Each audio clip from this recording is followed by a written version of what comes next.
Beneath its surface, the sea holds many treasures. A world that is forever moving, forever changing. It is a constant source of life. Guided by the glistening of the sun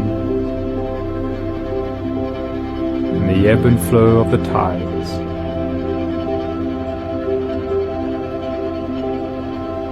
The tail flickers out of sight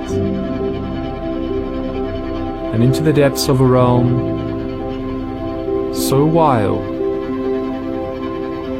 so mysterious, so beautiful, and so intricate.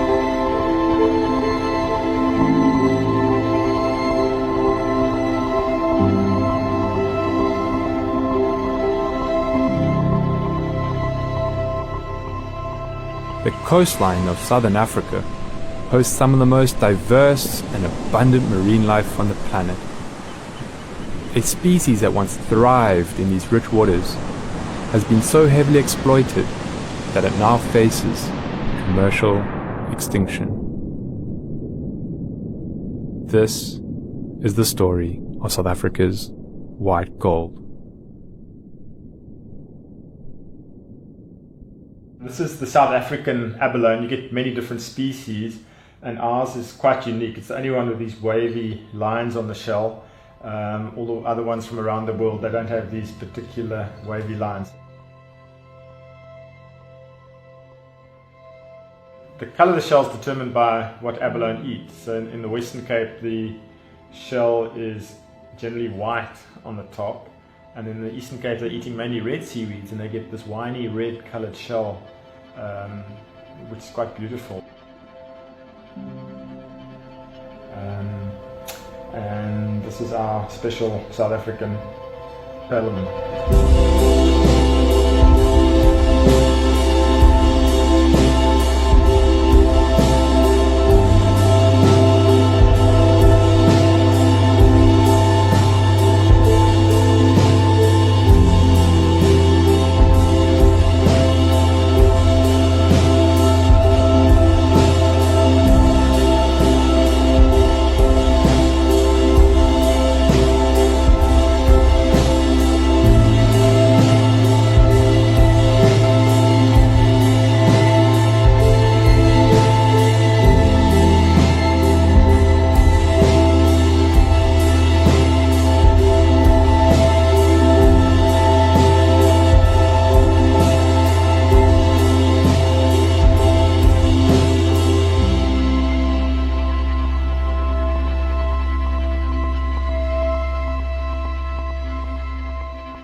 My favourite thing about abalone is they're such a unique animal. There's nothing quite like it.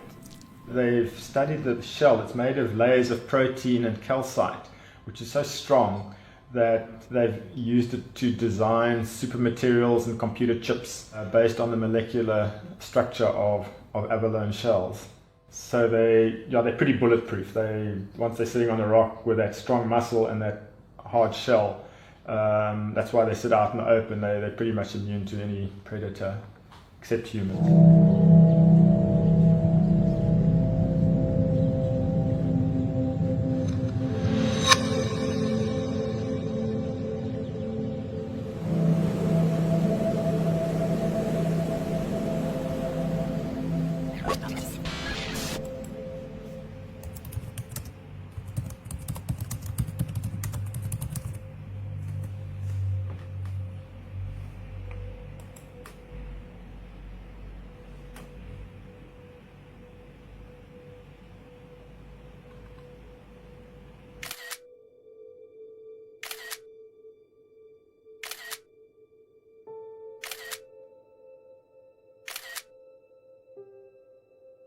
There was a phase of overfishing, but then they brought in a total allowable catch, and it was limited to 48 divers, and so it was a very stable fishery for many years. They had a quota or total allowable catch of 650 tons, And then it was only in the mid-90s that a perfect storm happened. The street price for abalone really escalated in the early 1990s. The South African rand depreciated against the dollar. Demand rose in China with rising incomes, which is where abalone is considered a delicacy. And South Africa's borders opened up after apartheid, and the country re-entered the world economy. So this stimulated a gold rush for abalone. And then combined with that was the fishing rights restitution. So coastal communities saying, well, we deserve fishing rights and we don't think these quotas that have been given out are credible. So people just said, well, we're going to do protest fishing, we're going to fish for ourselves. But it was really driven by this large amount of money. And then very rapidly organized crime came into the picture. So initially people were just fishing for themselves, and then soon gangs came in and Chinese syndicates providing the marketing channel to Asia. It's taken from South Africa to neighboring countries like Lesotho, Swaziland, Namibia, and then exported through Chinese syndicates into Hong Kong. And when the Chinese entertain important guests, to honor the guests, they will buy abalone. And South African abalone is regarded as the best abalone in the world. So the abalone from China sells for about half the price of South African abalone.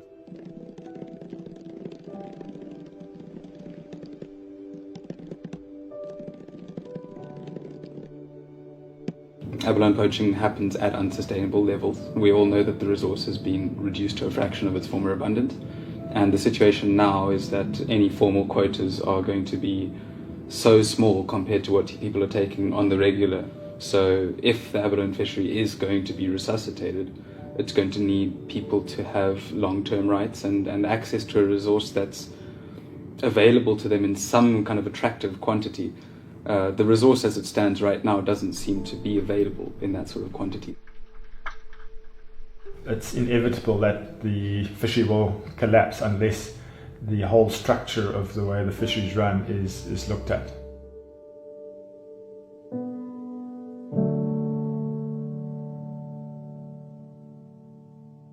To better understand the underground world of abalone poaching, we spoke to journalist Kimon de Greef about his insights into the fishing community of Hangberg on the slopes of Hout Bay, Cape Town. Hangberg is a place that's been actively marginalized economically and socially since before apartheid. There's very few job opportunities, people are largely poor, unemployment is very high. And despite the fact that there's been ongoing and quite genuine attempts to reform the state fisheries sector to include more people of colour in quota allocations, it's been quite a flawed process and it hasn't happened nearly as quickly as many people would have hoped. So there's a lot of frustration, and poaching is an extremely viable alternative way to earn a living from the sea.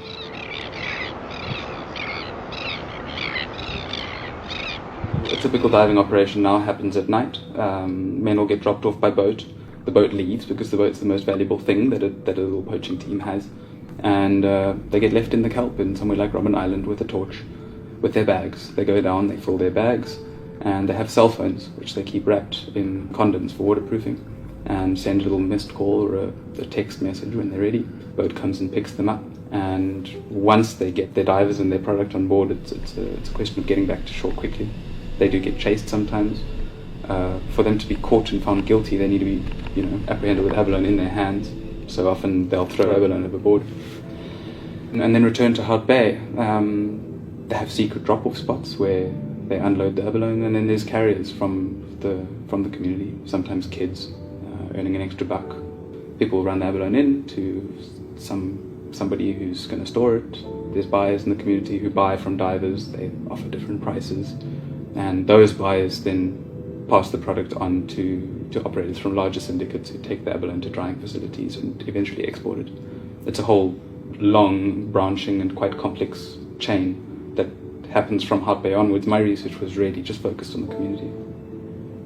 Hundreds of people were actively involved in drawing an income, and some of them were putting that income to good use, building houses, sending their kids to school, putting food on the table. Of course, abalone poaching has also had a range of negative consequences, which are reported on quite often in the media. I'm cautious sometimes to just speak to those consequences, because I find it's quite easy to to condemn abalone poaching and its social ills, which it no doubt has, but without taking it a step further to understand where it is that it comes from and what would be needed to stop it. A potential solution to the poaching problem is abalone ranching. This is a relatively new term in South Africa and involves taking abalone that have been raised on a farm and releasing them back into the sea. The purpose of this is to replenish wild abalone populations and to secure a sustainable long-term harvest for those communities or companies that have invested in the resource.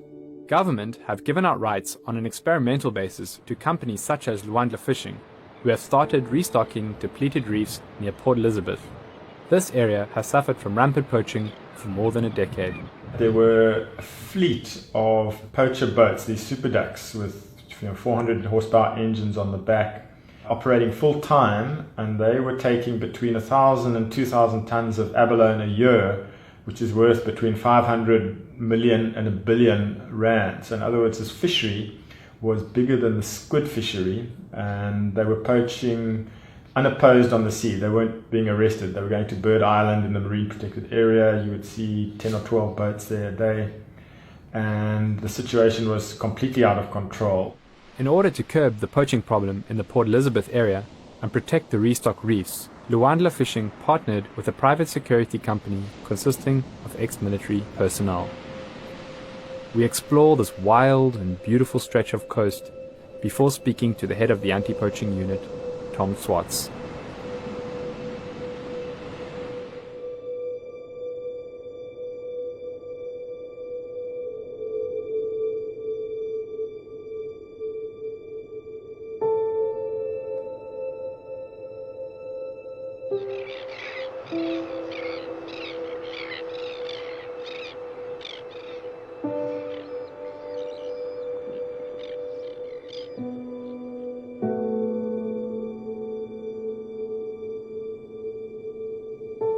When the Tactical Task Force first arrived in Port Elizabeth in 2013, we noticed 12 major groups. Since then, we've managed to chip away at those, and we are currently left with 4 groups that are extremely active but very elusive. Our patrols are 24 hours a day, 7 days a week, and all up and down where we believe that they are working. Unfortunately, we can't be everywhere all the time. Every time that we come across poachers, we never know what to expect. We are vigilant and awake and alert every day. In the beginning, when we first started, most of the poaching was done at low tide. Brazenly, during the day, divers would kit up in front of the public, go in and do their thing, leave their bags for a later stage. The public now start to phone us during the day. So the divers' MO has changed to poach more in the evenings, regardless of tide. Now it's a case of they'll take whatever they can, and it'll be at night, and it'll be 2-3 o'clock in the morning. You get out the vehicle, kit up, on his way down with his cylinder on and his night lights on his head. He'd pick up his bag, he'd pick up his tool, then enter the water and proceed with his poaching.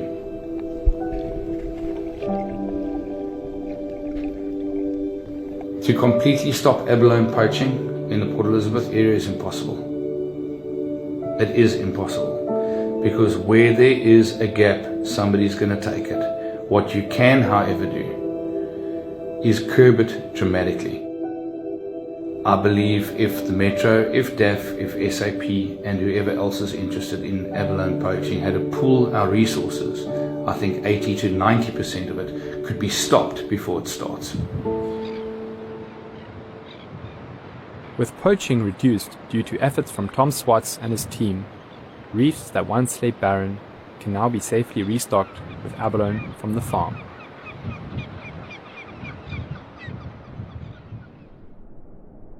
Our next trip takes us to the Eastern Cape community of Hamburg, where another ranching company, Lidomix Investments, has started research into the potential for an abalone ranching partnership with the local community.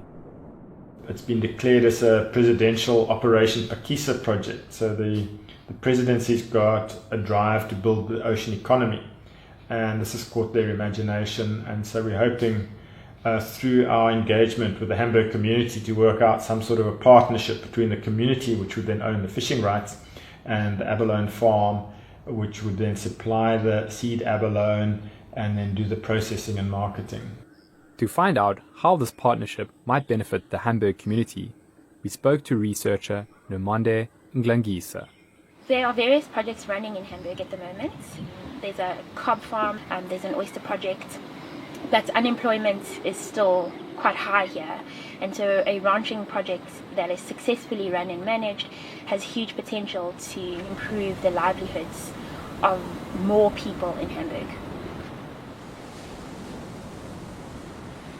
I've found that all the stakeholders, so community, industry, as well as governments, are keen to participate in a co-management strategy, and so that is where a lot of the potential lies. The community here sees potential for their development and for the improvement of their lives, and they want to be part of pioneering a way to make that happen. Sifamisha Abalone ukubana ngaba sinokufunda sifundisane, that is kubalulekileyo ukufundisana, sizazi izinto into yobana ayingezethu eziba siphila ngeli xesha. Sifuna zonke izinto ezikhoyo ezisingqongileyo zibekho nakwixesha lesizukulwana, because we don't know uba lawuphela nini nilizwe. But eyona nto ibalulekileyo into okokubana masinganxibi ibhlankasi, masingajongi apha phambi kwethu, masijonge far apho siyakhoyo, kukude apho siyakhoyo. Asinawuthatha zonke into ezikhoyo elwandle sizigrebhe kuba sisithi makuphele thina abantu bakhoyo ngoku. Abantwana babantwana bethu bawutyaphi. So kuyo yonke into esiyenzayo nayo le nto sifuna into okokubana yenzeke, into yobana kufanyiswe iAbalone apha. Iinjongo zethu into yobana kungapheli okanye kubhenefithe thina, makubhenefithe nesizukulwana esizukulwana.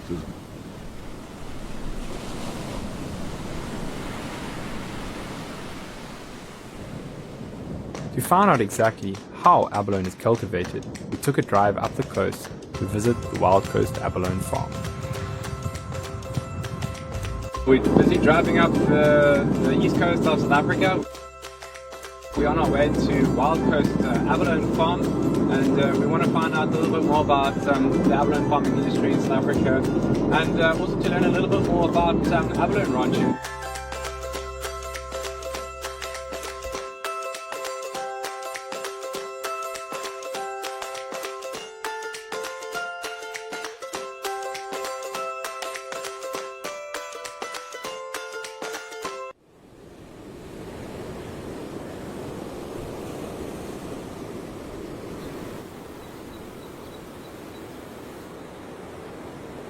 We're the only abalone farm in the Eastern Cape.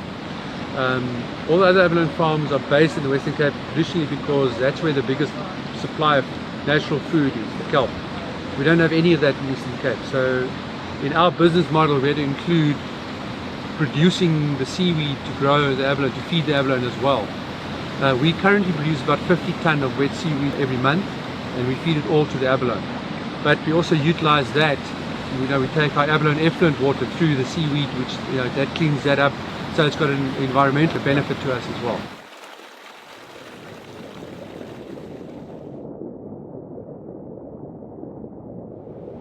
Curious about what goes into producing an abalone, we took a stroll through the facility with hatchery manager Malcolm Meyer.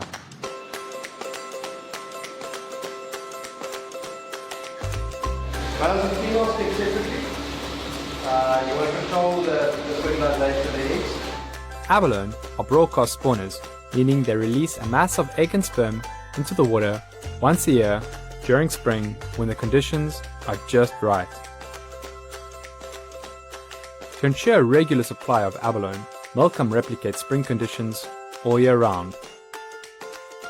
Once they have spawned, the fertilized eggs hatch into larvae, which are then relocated to settlement tanks where they develop into miniature abalone. Here, they feed on microalgae that have been cultivated in the lab. Abalone are then transferred into new tanks where they are fed a diet of seaweed for a further 6 years until fully grown.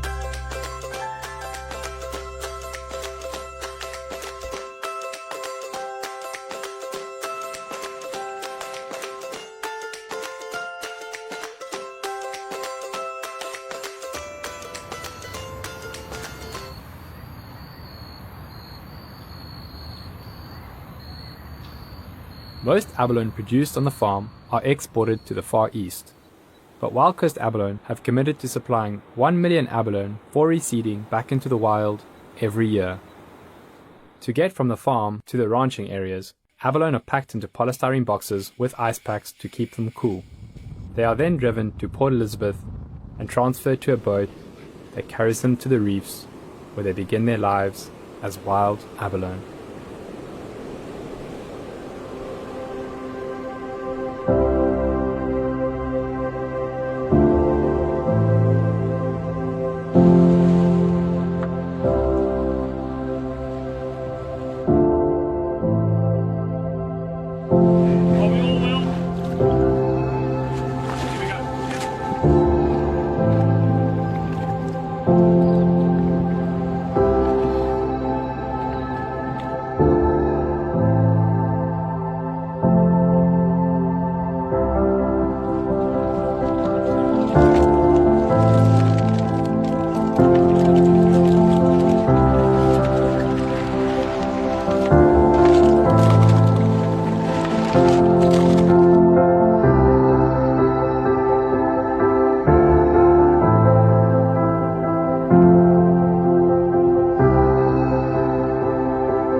Although abalone ranching isn't going to solve South Africa's entire poaching crisis, it has huge potential for change and offers a glimmer of hope for the future of coastal communities and the wild abalone on which they depend.